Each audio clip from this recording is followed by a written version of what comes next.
রাজধানীর মিরপুরের শিয়ালবাড়িতে পোশাক কারখানা ও রাসায়নিকের গুদামে ভয়াবহ অগ্নিকাণ্ডে নিহত শ্রমিকদের পরিবারকে ১ লাখ টাকা করে সহায়তা দেওয়ার ঘোষণা দিয়েছে বাংলাদেশ জাতীয়তাবাদী দল বিএনপি।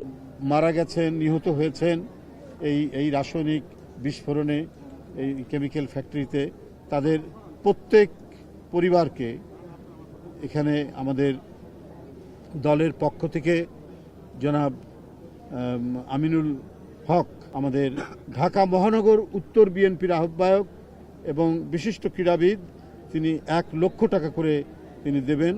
এটা আমি তার পক্ষ থেকে, দলের পক্ষ থেকে আপনাদেরকে আমি জিনিসটা জ্ঞাপন করলাম। বিএনপির ভারপ্রাপ্ত চেয়ারম্যান তারেক রহমান এক বিবৃতিতে বলেছেন, মিরপুরে অগ্নিকাণ্ডে নিহত সকলের আত্মার মাগফিরাত কামনা করছি এবং আহতদের দ্রুত আরোগ্য প্রার্থনা করছি। এদিকে একই ঘটনায় নিহত প্রতিটি পরিবারকে ১ লাখ টাকা করে অনুদান দেওয়ার ঘোষণা দিয়েছেন বাংলাদেশ জামায়াতে ইসলামীর আমির ডক্টর শফিকুর রহমান। যারা নিহত হয়েছেন তাদের মাথা পিছু আমরা ইনশাআল্লাহ ১ লক্ষ টাকা করে তাদের পরিবারে। তিনি বলেন, যারা প্রিয়জন হারিয়েছেন তাদের শোকের গভীরতা ভাষায় প্রকাশ করা সম্ভব নয়। এই কঠিন সময়ে তাদের পাশে দাঁড়ানো আমাদের মানবিক দায়িত্ব। তিনি আরো আহ্বান জানান, সরকার, সমাজের বিত্তবান ও মানবিক সংগঠনগুলো যেন এই দুর্ঘটনায় ক্ষতিগ্রস্ত পরিবারগুলোর পাশে এগিয়ে আসে। বিশেষজ্ঞদের মতে এখনই সময় কঠোর পদক্ষেপ নেওয়ার। প্রথমত, আবাসিক এলাকায় রাসায়নিক দ্রব্য মজুদ সম্পূর্ণ নিষিদ্ধ করতে হবে।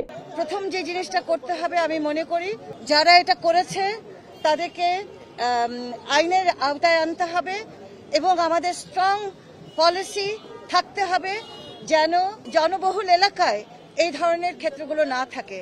তৃতীয়ত, নিয়মিত মনিটরিং, আগুন ঝুঁকি নিরীক্ষা ও আইনি ব্যবস্থা নিশ্চিত করতে হবে।